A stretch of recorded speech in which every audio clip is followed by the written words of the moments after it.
I saw this online this week about the federal government regretting on the attitude of Nigerian students on how they've gone into cybercrime. That 6 out of every 10 is into cybercrime, and they're not happy about that.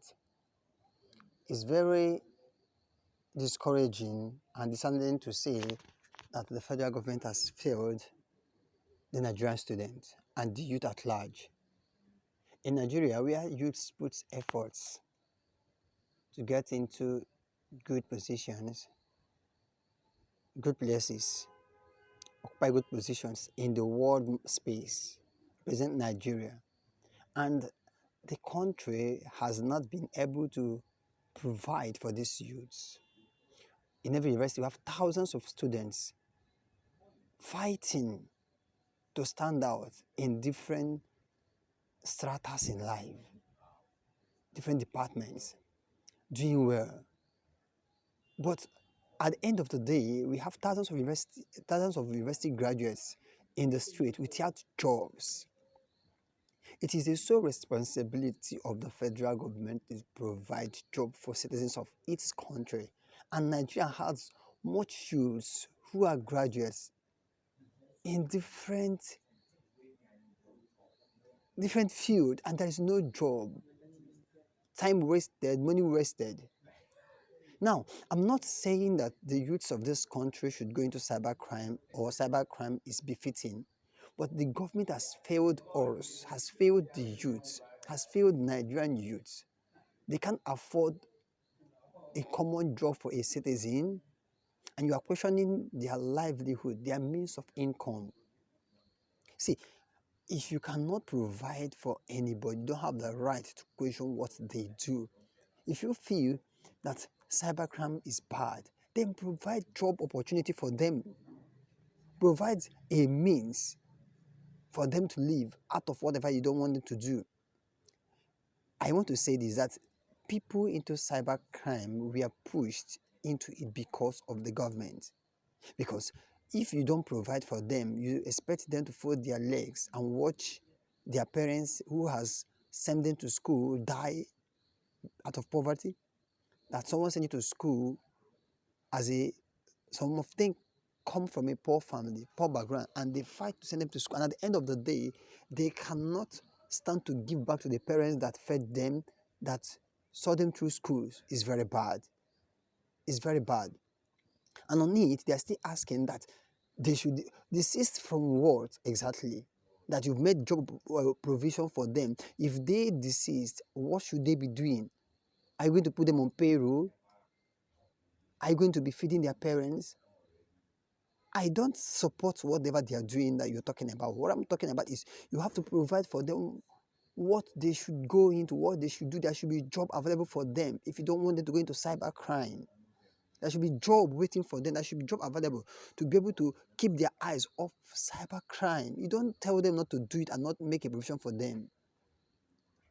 You want them to follow your lane, your leading. Then you have to provide, you have to make opportunities available. You are a parent, and let's say it that every child misappropriation and mismannered or ill characters in society, we attribute it to the parents that they don't have home training, that they are not well trained. Yes.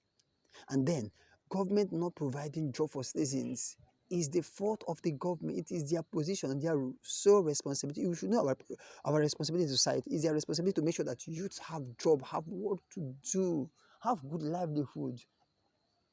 Okay, so if these things you don't meet up your standard, you don't have right to question what standard that they are following. Because if you have made your right or your promise available, they don't have right to go into all these things. You are the one pushing them.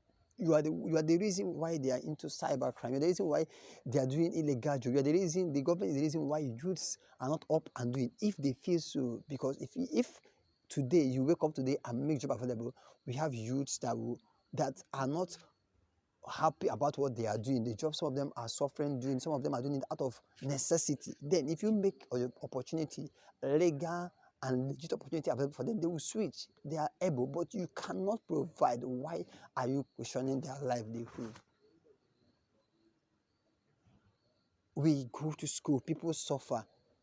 I pass through university, suffer to the hand of the lecturers, and other means, some out of funds, some lack of funds, and they saw themselves through the school. And every street is full of graduates with no job, and the government is happy, living large, paying allowances, flying abroad, and these students don't have job. And you're happy and you're asking them where are they getting this money that they are spending from that you cannot provide for them. Is that not wickedness? Is that not jealousy? But if you really have this youth at heart, apart from what they are doing that is not right, make provision for them and see if they will not switch, if they will not change. So if you cannot provide job opportunity for Nigerians, please don't question their means of livelihood. If you cannot provide for a job for them to do to get money, don't question what they are doing. And if you feel that what they are doing is very bad, is not worth it, please provide good job opportunity for them. And if they fail to do those jobs, if they fail to switch, if they fail to take up those jobs and decide to do cybercrime, then you can go after them. But if you cannot, your question has nothing to do and is not valid. You don't argue things that doesn't have fact or sense in it. Please leave the youth alone. If you want the youth to change,